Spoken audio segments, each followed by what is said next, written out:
Traz o Zanviana ao vivo. Ele fez uma reportagem especial, sobre o Dia do Piauí, que obviamente, dia 19 de outubro.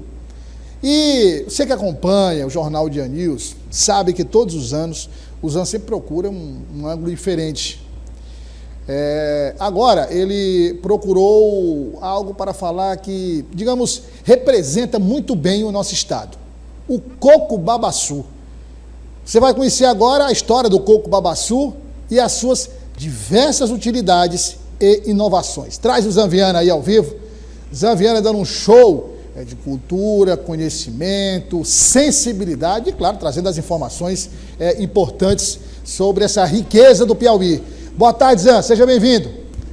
Boa tarde, Douglas, boa tarde à nossa audiência, né? A gente vai ter um final de semana especial, né? Com 203 anos de aniversário aí do nosso estado. E quando a gente está aqui na reunião de produção, né? Para a gente falar sobre o Dia do Piauí, aí a gente ficou conversando, né, que a gente tem muitos símbolos aqui no Piauí que representam muito o nosso estado. A gente já fala de cajuína, você e o Vitor estavam falando do sol, né, que a gente tem um sol para cada pessoa aqui. Também tem a questão do calor humano, que é muito forte. Tem uma figura do vaqueiro, que é uma figura também muito representativa. E a gente tem também a quebradeira de coco, que é um símbolo de resistência, de força, de tradição.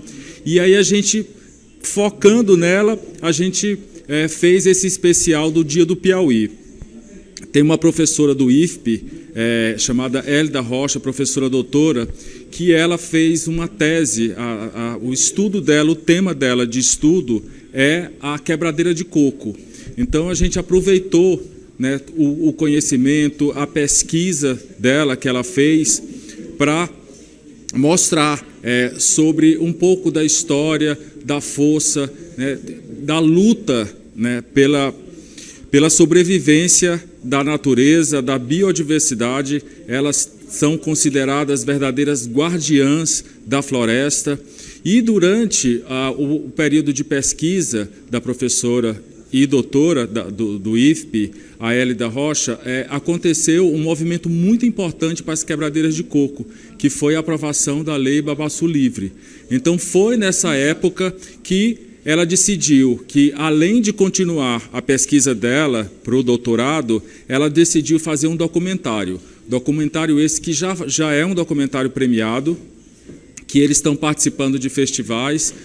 Algumas cenas que você vai ver agora na matéria fazem parte desse documentário e, com certeza, já teve um prêmio e, pela profundidade, pela forma, pela abordagem que ela fez das quebradeiras de coco, eu tenho certeza que o documentário, que é um curta-metragem, na verdade, vai ganhar muitos outros prêmios. E, assim, conversando com ela, a gente vê, né, a força da quebradeira de coco. Eu fiquei emocionado também aqui. Quando eu cheguei aqui na redação, eu estava falando, eu sempre falo, né, da minha pauta, quando tem uma pauta assim, muito especial, ainda mais essa do Dia do Piauí. Eu falei aqui para os meus companheiros, e o João, né, nosso João Magalhães, falou assim: a minha mãe é quebradeira de coco. E eu falei: poxa, João, ainda? Ele falou: ainda. Então, assim, eu vou até homenagear aqui a mãe do João e todas as outras quebradeiras de coco aqui do Piauí, que é um personagem que não é só aqui no Piauí, porque também no Pará, no Tocantins e no Maranhão também, né, tem muito coco babaçu, então tem muita quebradeira de coco também. Então é uma luta permanente delas, é um trabalho assim muito bonito que envolve cânticos, elas quando estão trabalhando. E como você falou aí na introdução, aí, quando você me chamou, falou do babaçu. O babaçu é uma fruta muito rica. Do babaçu se aproveita muita coisa. O mesocarpo, que é aquele pozinho ali, é muito nutritivo. Aí tem cestos, você faz muita coisa, sem falar no óleo do coco babaçu, que a gente deu como exemplo uma farinhada que a gente foi recentemente aqui no Vale. Quem tem é uma farinhada daquelas antigas de fazenda, que é bem no meio de Teresina. E eles têm um beiju de farinhada com o coco babaçu, que é uma delícia. Eu provei, já fui lá de novo, já comprei. Então, a gente preparou essa matéria muito em cima também da pesquisa da professora doutora Hélida Rocha. Então, vou pedir então para soltar a matéria especial que a gente fez, que a gente produziu para o Dia do Piauí. Do babaçu nada se perde. Da palha, cestos. Das folhas, o teto das casas. Da casca, carvão. Do mesocarpo, uma farinha altamente nutritiva. Da palmeira babaçu surge um personagem que representa o estado do Piauí e é símbolo da força, da tradição e da nossa identidade cultural, a quebradeira de coco. Elas também são verdadeiras guardiãs dos babaçuais contra as queimadas e o desmatamento. As quebradeiras consideram a palmeira como mãe. São cerca de 300 mil mulheres espalhadas em comunidades do Piauí, Maranhão, Tocantins e Pará. Há gerações, essa tem sido a rotina dessas trabalhadoras. Coletar os cocos e quebrar ao meio para extrair principalmente as amêndoas, que produz um óleo versátil e delicioso. Um exemplo que diferencia um produto típico do Piauí é o beiju da farinhada com coco babaçu. No bairro Vale Quem Tem, em Teresina, forma-se fila para adquirir a iguaria.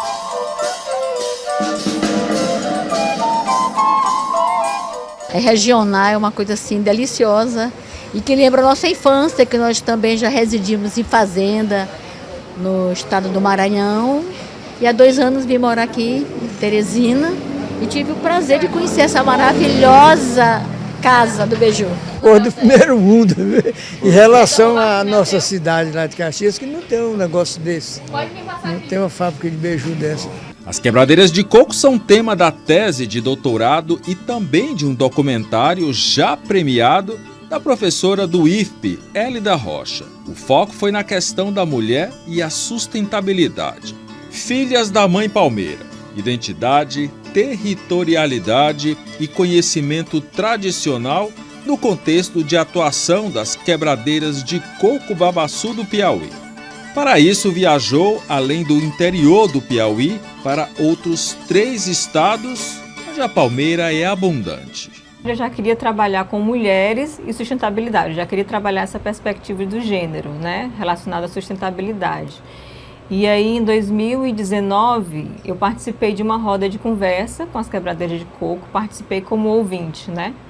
Uma roda de conversa com as quebradeiras de coco babaçu, daqui do Piauí, e achei que casava muito bem com essa ideia de gênero e sustentabilidade, né? E aí me apaixonei pelo movimento social protagonizado por elas, pela luta, e aí comecei a entrar em contato com as quebradeiras de coco para que eu pudesse desenvolver a pesquisa, né? Pedir a permissão delas para que eu pudesse adentrar no espaço delas, na vivência delas, né? Observar toda a experiência de luta delas e, a partir daí, produzir o trabalho de pesquisa. Durante a pesquisa da professora, aconteceu a aprovação da Lei Babaçu Livre, um movimento das quebradeiras de coco babaçu para garantir o acesso livre e a proteção dos babaçuais, base de seu sustento e modo de vida. No Piauí, a Lei 7.888/2022 reconhece as atividades tradicionais de coleta e quebra do coco como patrimônio cultural do Estado. Foi quando a professora decidiu registrar tudo e criou o documentário. É um movimento social, o movimento interestadual das quebradeiras de coco babaçu. Ele é um movimento que ele tem como principal luta, né, a questão do acesso aos babaçuais, né, porque muitos babaçuais são cercados e elas não têm acesso a esse babaçu, por toda a questão da propriedade privada, né, mas sobretudo pela proteção dos babaçuais, que, consequentemente, remete à proteção das florestas, das matas nativas, né? Contra os desmatamentos, contra o agronegócio. Então, essa é uma bandeira muito importante que o movimento carrega, né? Elas têm uma agenda imensa, né, aí de participação em eventos ambientais. Elas vão agora para a COP30. As quebradeiras de coco já foram para o maior evento ambiental, que foi em 1992, foi a ECO 92, que foi a Conferência das Nações Unidas para o Meio Ambiente e Desenvolvimento. Já foi uma quebradeira de coco aqui do Piauí. Então, desde os anos 80, 90, elas já se preocupam com essa questão ambiental de forma muito forte, né? Muito resistente. E de lá para cá elas vêm só aumentando esse espaço de atuação em prol de um desenvolvimento sustentável. As quebradeiras de coco são símbolo de resistência do feminino. Representam a luta através da organização social. Valorizam o conhecimento tradicional e o desenvolvimento sustentável. Também contribuem para a construção de uma identidade étnica, que é a consciência de um indivíduo sobre sua afiliação a um grupo cultural. A identidade étnica é como uma determinada comunidade se vê, se identifica e como ela é vista também. Então, por exemplo, indígenas, quilombolas, pescadores artesanais, quebradeiras de coco babaçu, são identidades étnicas que têm um modo de vida específico e uma territorialidade específica, né? Eles usam a terra de uma forma muito peculiar, muito própria, e e tem um sentimento de pertencimento àquela terra, né? E aí, no caso das quebradeiras de coco, por exemplo, essa identidade, ela caminha junto com o movimento social protagonizado por elas. A partir do momento que elas se viram como quebradeiras de coco, passaram a se identificar como quebradeiras de coco, porque antes da Constituição, vou te dar um exemplo, né? Antes da Constituição, muitas comunidades tradicionais se identificavam como camponeses, agricultor familiar, etc. Após a Constituição de 88, houve essa possibilidade de auto-identificação dos povos. Então, eles começaram a se identificar, né? Por exemplo, aqui no Piauí não tinha indígenas. E agora nós temos indígenas. Por que isso? Porque eles passaram a ativar essa etnicidade em prol de busca de direitos territoriais. Da mesma forma, as quebradeiras de coco, elas ativam essa etnicidade sob um discurso, que é um discurso objetivado, né? Em prol de acesso a direitos que antes elas não tinham, mas que agora têm. Então, a identidade étnica a forma que elas se veem atrelada a um modo de ser e de viver que é peculiar e que é único.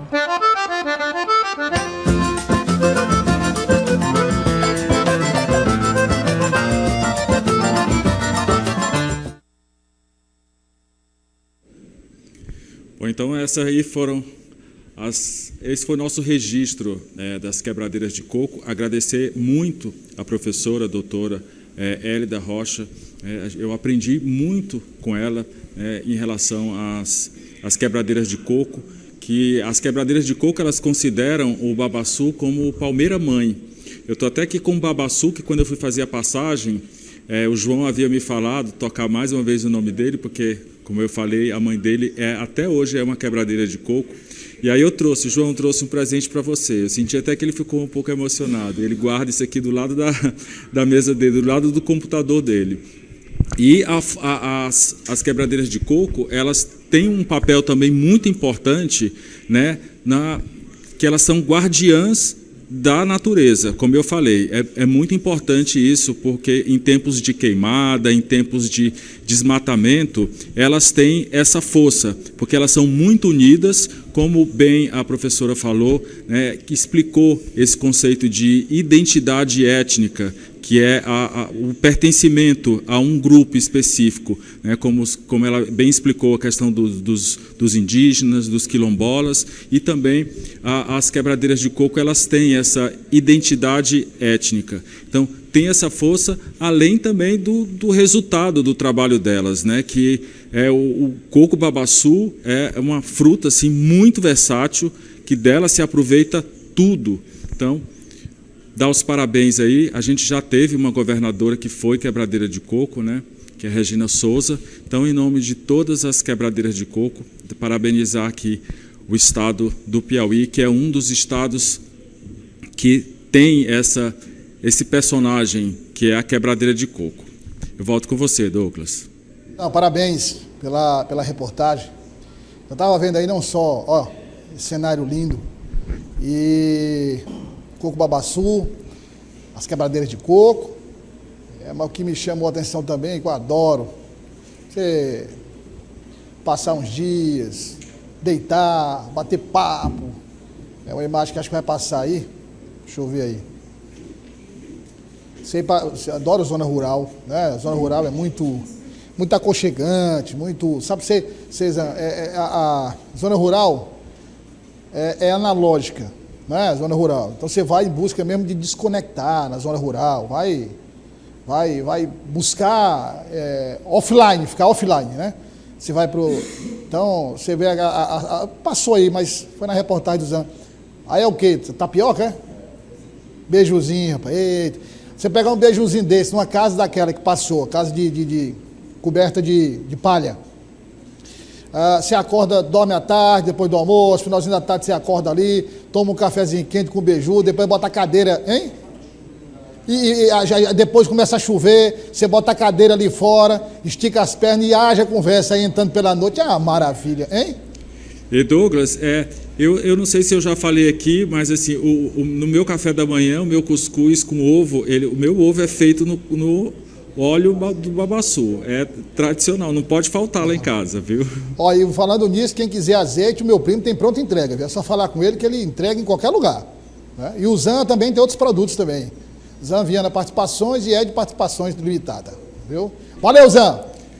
Obrigado, Douglas. Bom final de semana. Para você também e para a nossa audiência. Nossa audiência também. Vamos deixar as imagens aí. Não tem não aí, Fabrício, aquelas casinhas lá? Ah, mas as casinhas que nós mostramos aí? Não sei se era na reportagem mesmo. Tem? Aí tinha aquelas casinhas que nós mostramos, rapaz. Ali quando chove, o cabo tá deitado ali, meu Deus do céu. Aí só acorda 2 dias depois. Bom demais. Para a riqueza, como o Zé mostrou do coco babaçu, quer dizer, quando tem pesquisa, quando tem boa vontade, quando tem participação da ciência, da academia, de especialistas, o que é que se pode produzir com os produtos naturais aqui no Piauí, por exemplo, né? São vários.